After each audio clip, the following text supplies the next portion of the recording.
Yesterday, I showed you one way to analyze acceleration using price slope. Today, let's continue and look at the second method, using price momentum and momentum slope.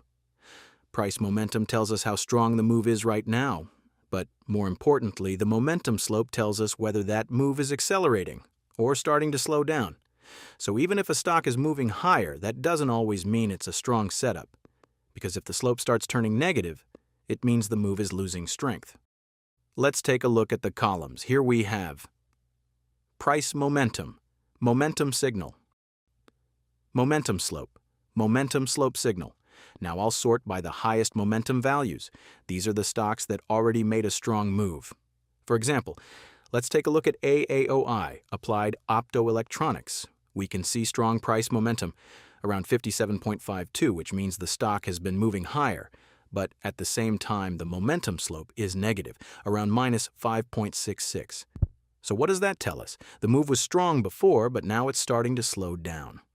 And that's the key idea. Momentum shows the move, but slope shows the quality of that move. This helps us quickly understand whether momentum is building or fading. That's it for today's market update. Thank you for watching. Subscribe or sign up to our research, and don't forget to do your own research.